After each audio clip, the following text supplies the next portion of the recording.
I'm delighted to say that joining us for the very first opposition view of 2024 is Matt Withers from the Three Peeps in a Podcast and a huge Bristol City fan, of course, looking ahead to Sunday's FA Cup third round clash at London Stadium. Matt, great having you with us on the show. I've got a little bit of a fondness for Bristol City. A friend and former colleague of mine was not too long ago the Bristol City correspondent for Bristol Live. So I've been keeping an eye out for your Richard Forrester, and so I've been keeping an eye out for your results for a while.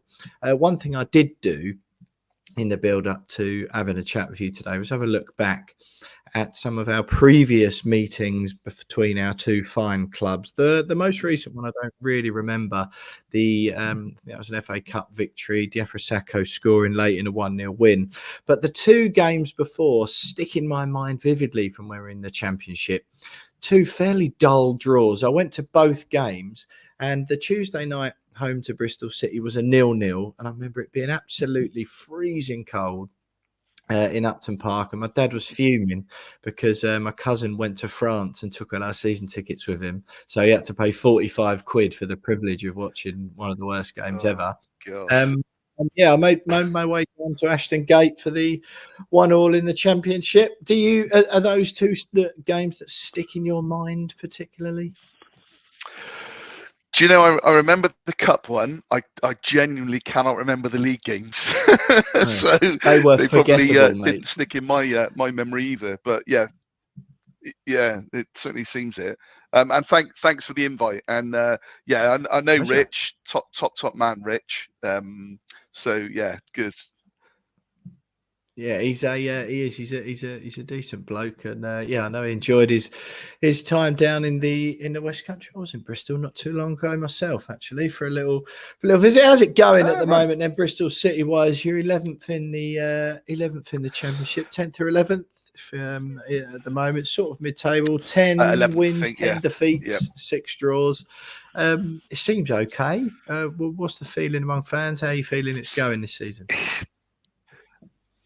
Yeah, so Nigel Pearson obviously started off the season as the manager. Very, very popular character with a lot of the fans. I'm not going to say it was with everybody, but with a lot of the fans. Had a task in terms of reducing the wage bill. We had a number of high earners at the club. And Nigel Pearson was kind of tasked with that, tasked with blooding a lot of our academy youngsters. Which he did very successfully to the point that we ended up we're a feeder club for Bournemouth. I don't know if you know that, but we seem to sell all of our starlets to Bournemouth. So we lost Antoine Semenyo last January, sold him to Bournemouth for around 9 million, and then Alex Scott, who is a tremendous player. And I will be really surprised if he doesn't go on and feature for England. He's starting to perform for Bournemouth now, but we sold him in the summer. So Pearson had his sort of work cut out. As I say, he wasn't everybody's cup of tea. And then it got to... Why was that? When you say he weren't everyone's cup of tea, what was that? He's very blunt, Nigel Pearson. So how he was with the media, I mean, I'm sure Rich could tell a few stories. Yeah. I've got a few tales. But also, the football that we were watching wasn't brilliant. There were times where we played well, but other times where it was pretty dour. And fundamentally, I guess, Will, like most fans, you just want to see an improvement year on year. And that improvement has to be on the pitch. So in terms of results and position, and we were the same number of wins each season. We were hovering around that kind of mid-table position. Never really threatening the playoffs, that sort of thing. Never at all. Yeah, never at all. So there was a feeling that he'd fallen out with the owner. So our owner, Steve Lansdowne, a billionaire, he's ploughed hundreds of millions of pounds into the club in terms of the infrastructure and the stadium.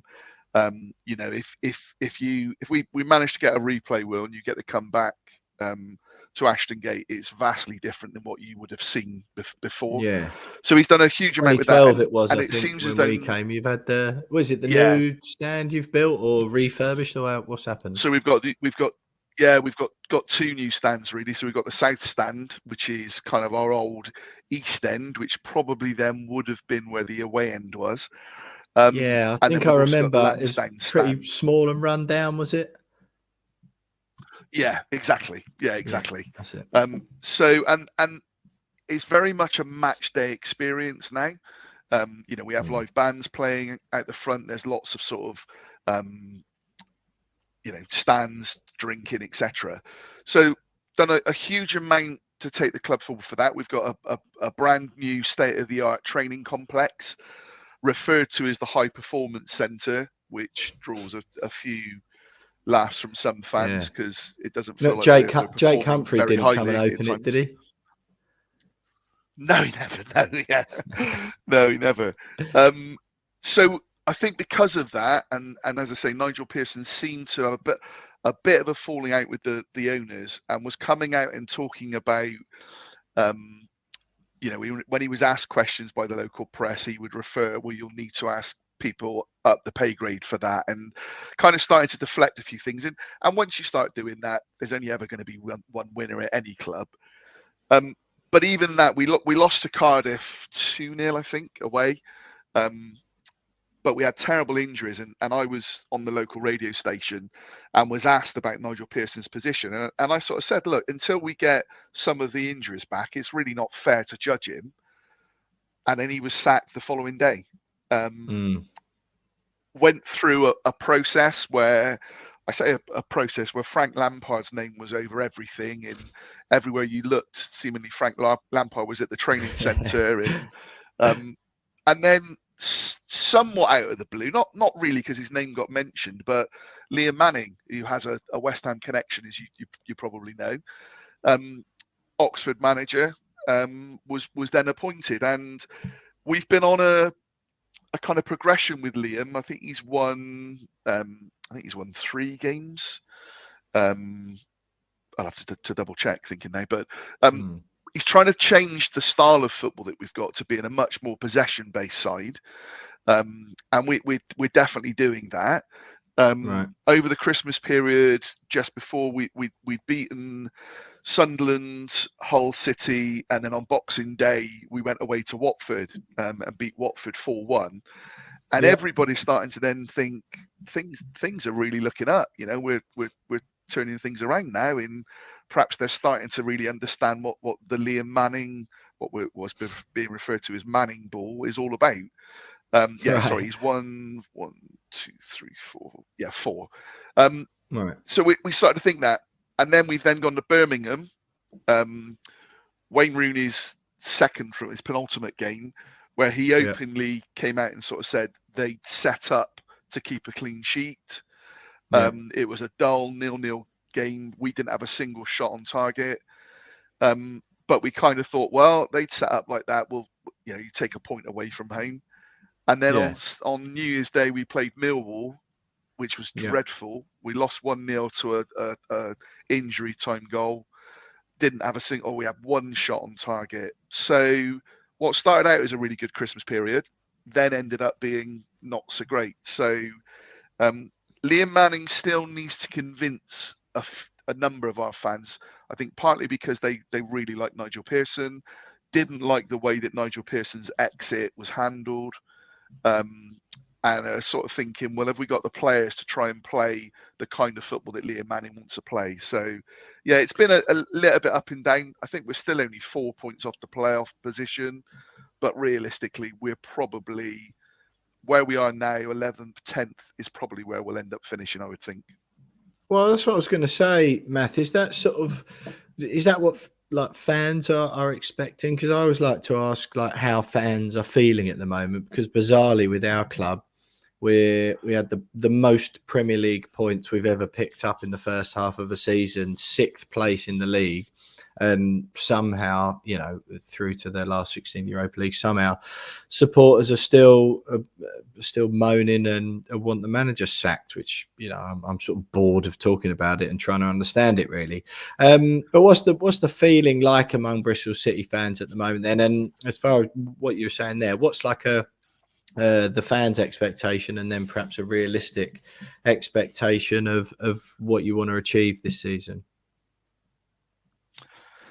Yeah, I think the majority of fans would probably think in and around sort of mid-table up to kind of 10th place. I think if we can make a couple of quality signings in January, then being top 10 and challenging for a playoff place, and that might just be 6th place, but challenging up until the last sort of knock-ins of the season, I think we would take that. But as I say, when you go on a run of we won the 3 games and we were, I think, 3-4 points off of the sort of 6th place, you then do start to think that's football, isn't it? You start to think actually a couple of signings and we could easily make the playoffs here. So I think most fans are kind of not writing this season off, but think that if we, with a new style, new manager, if we finish around 10th place, then that will be deemed as being okay. I don't think you can say it's successful. The owner's son, our chairman, John Lansdowne, has said that he thinks we've got, I mean, it seems to have changed from either a top 6 squad to kind of top 10. I think when you look at some of the teams in that top 10, we're probably around, I would say, 8th to 10th place, and if we finish there, that's kind of what I would expect and would be okay with, because it's an improvement on where we've been the last few seasons. Yeah, quite. And it's one of those, you look to the Championship at the moment, there's some big teams in there with some big budgets. And, for Bristol City to be sort of mixing it in that top half, I guess, I suppose if you ask people from the outside who perhaps obviously don't know the nuances of the club as much as you do, some of the clubs you'll probably look like you'll be finishing above: Swansea, Blackburn, Stoke. Obviously, Birmingham struggle at the moment. QPR having a terrible season. You're above Norwich and Middlesbrough at the moment. I think most teams sort of go, like, fair enough. It's a decent effort there. You've established yourself now as a pretty sort of steady Championship club, and it's obviously different when you're watching it week in, week out. But looking forward to the game on Sunday, then, Matt. What was the sense when the draw was made among the fans and yourself, and what are you expecting sort of style wise? I was delighted because it's a ground I've not been to. So I think I've done something like 72 of the ground, all just watching Bristol City. I'm not one that kind of will just go to watch anything. I want to watch my sort of team. So I was delighted. I was delighted when we got the draw. Obviously, we've got an affiliation with David Moyes. As a side note, Moisey actually went to my 18th birthday party because he was staying with someone that I knew and came along. Yeah. Not that he would remember it. No. But so he's thought of very, very fondly in Bristol. I think. And why is that? Going for everyone back, in case anyone doesn't know, Matt? Well, yeah, he played for us. He was a centre half for us. Played for us for a couple of seasons. Was touted for the job, I think, when we ended up appointing Tony Pulis. Right. And I think Moisey would have kind of walked from where he was. I think he was at Preston at the time, to have got it. But it didn't kind of pan out. So I think from that point of view, he is, like with lots of clubs, ex-players, you always have a bit of an affiliation with them. So I think he's very popular. And as you were saying, Will, it surprises me. And I West Ham's a team that I do kind of keep an eye out because I like a lot of what West Ham stand for as a club, and also I like a lot of the players. I think Bowen is just an absolute fabulous talent. So you watch the results, and then when you sort of I watched the win against Arsenal, and they were talking then about Moisey, kind of his contract runs out in the summer, not everyone's having him, and you sort of think the guy's just brought you a European trophy. You're where you are in the Honestly. league. What more does he need to do? And maybe it comes down to the style of football, Will. But as I say, I watched that Arsenal game, and I thought West Ham were, quality. So Yeah, well, you get it's an honestly, interesting one. I've had enough of talking about it. Really, it's just, I find it. Yeah, I just sort of feel like more and more Bizarre, isn't it? alien. Just more and more alienated from huge sections of the fan base. All I'm trying to do at the moment is watch and enjoy my team be good. I went to Brighton last night, and look, it's one of them games. It's a forgettable game, but we've taken 4 points off Brighton this season.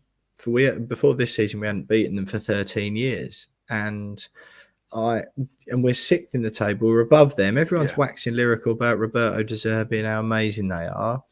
We're at the same stage of the Europa League as they are. We're above them in the league and 3 points ahead of them. We only went out of the Carabao Cup. We beat Arsenal at home in the Carabao Cup and then lost away to Liverpool. We've just won at the Emirates for the first time in God knows how many years. Honestly, it's like spoiled children is the way I sort of look at it at the moment, is that, it's like, oh yeah, but the football's not very good. It's like, well, I'll tell you what, you must have a miserable existence if you genuinely can't enjoy this at the moment, because it's not perfect. I just think it just shows a bit of a sort of a lack of understanding of football, really, is in that, you look at Ange Postecoglou and Brighton are the example held up often, and even Brentford, they play this different type of football. People bang on as if David Moyes plays like Sam Allardyce or Tony Pulis. It's not like that at all. There's very few long balls. The ball's on the floor a lot of the time. It's just that we are more than happy to let the opposition have the ball and then spring counter-attacks. No one can tell me that Lucas Paqueta and Jared Bowen and James Ward-Prowse and these players and Mohamed Kudus, who we just brought in, no one can tell me these aren't exciting, exceptionally talented footballers on the ball, and that you don't look forward to going to West Ham to watch those players do their thing every week. And I just find now it's one of them where I think people have got entrenched in a view and are unable to sort of, or unwilling to hold their hands up and say, actually, I was wrong about that. And it's just got a bit silly now. And, I've watched West Ham for an awfully long time. And, for most of my life, it's been dross. It's just been rubbish. Like, we've had some crap managers. We've had odd flash in the pan, good seasons, but it's never felt sustainable like it does under David Moyes. I don't really know what a lot of these people want from their club. I think a lot of the time it strikes me as either people who haven't watched West Ham as long as I have, because if the people who've genuinely been, match going fans for a long time, I think know that how good it is at the moment, and I think appreciate it. I think it's either sort of see sort of like new era fans maybe, or fans who've come along since, or only started going since the London Stadium, don't know how bad it's actually been for ages, for like decades. So I don't really understand. But look, this is about your club anyway, Matt, not mine. Well, I was going to say we to a much lesser extent, I think we have exactly the same thing. I think a lot of the modern younger fans just expect success, and even though, as I say, our owner has ploughed hundreds of millions of pounds into the club, he hasn't got it right in terms of some of his managerial appointments, some of the transfers we've done, but it's not been through the want of trying. And yet our forums are not full of, but there are large threads about he needs to go. We need to get someone else in. Well, no one else is going to come in and plough that kind of money in. And continually underwrite the debt that we've got season on season. But, again, modern football fan. I think in terms of what to expect. So under Liam Manning, we're trying to be a more possession-based team. He's playing, he's kind of playing a 4-3. I was going to say two. So he's playing four at the back. We've got a right back who doesn't tend to get forward very much, but defends very well. Two decent centre halves at the moment, and a left back who will bomb on. Midfield will be interesting to see what he does. We've got Joe Williams, Matty James, Taylor Gardner-Hickman, and it seems to be two of those three. Wide players, we tend to use Mark Sykes on the right, but he picked up an injury in the last game, so whether he plays. On the left, we've been playing a lad that we signed from Wickham in January, Anis Mehmeti, who is a bit of a maverick, if you like, but hasn't produced it consistently enough. Liam Manning has come in. He was kind of out the door under Nigel Pearson, really, but Liam Manning has come in, put an arm around his shoulder, and actually, prior to kind of the last two games, he's shown up pretty well. So I think he may still start at the weekend. And then we're playing kind of almost a 1-1, which goes into a 2 at times with Jason Knight, who's a kind of attacking box-to-box energetic midfielder, but one that really breaks the play up, closes everything down. He's got an unbelievable energy. And then our sort of lone striker, if you like, although, as I say, Knight tends to join up. But the lone striker is either going to be, I would suspect, a youngster that we've got, Tommy Conway, who had an unbelievable season last season before getting injured. And he had a few injury problems, but he's a real talent. He's only, I think, 21. Or potentially it could be Naki Wells, who you probably have heard of, been around a little while. Burnley, Bradford, etc., QPR. And he's been pretty consistent playing that kind of shape. Quite a few of us have been calling for him to go two up top, especially the last couple of games where we've had one shot on target and really not created very much. I don't know that he will change it. I think he will probably keep the same shape. We've still got a number of injuries, so it's not like we've got the biggest squad to really change things too much. So we're kind of hoping that you change personnel a little bit, and that we get you on a bad day and we have a really good day. And then potentially, we scrape a draw or maybe a lucky win. I think as long as we're in the game, and it's not, not a hammering, then, most City fans, I don't want to call it a free hit and going for the day out, because we're more than that. No, of course, but where you are in the league and the way you've been playing, all things being equal, we know we shouldn't win the game.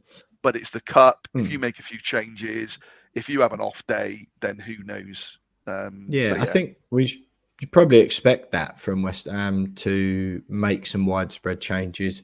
I imagine we're sort of in that position with Kudus gone to the Africa Cup of Nations. Our squad's going to be a little bit thin for January as well. So I imagine Bowen will get a rest. Paqueta's still injured, so he won't be back.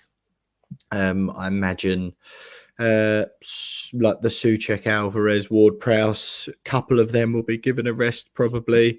Soufal's in a bit of a contract dispute at the moment, so it'll be Fabianski in goal, Ben Johnson at right back likely. Cresswell probably comes back in for a game at left back.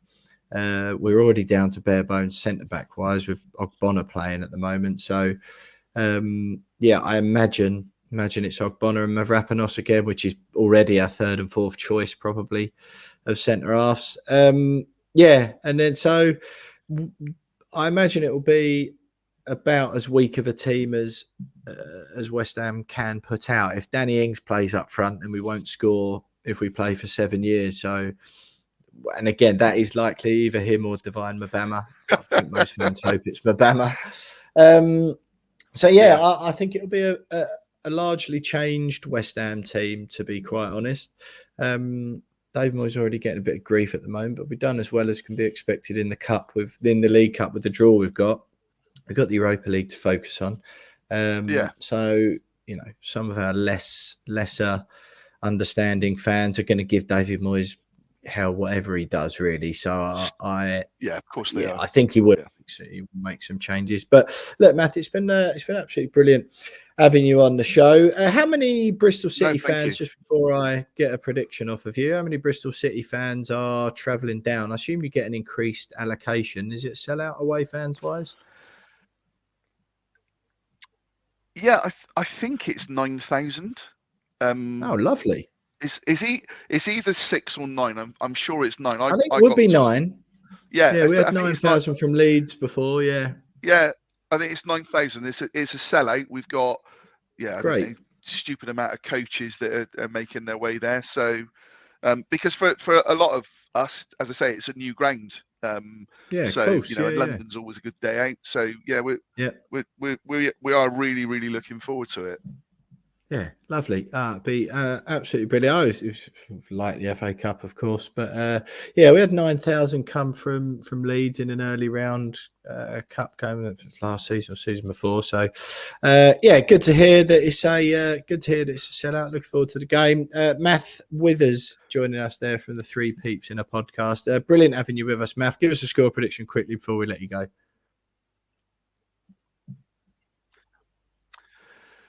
1-1, and we'll take you back to ours.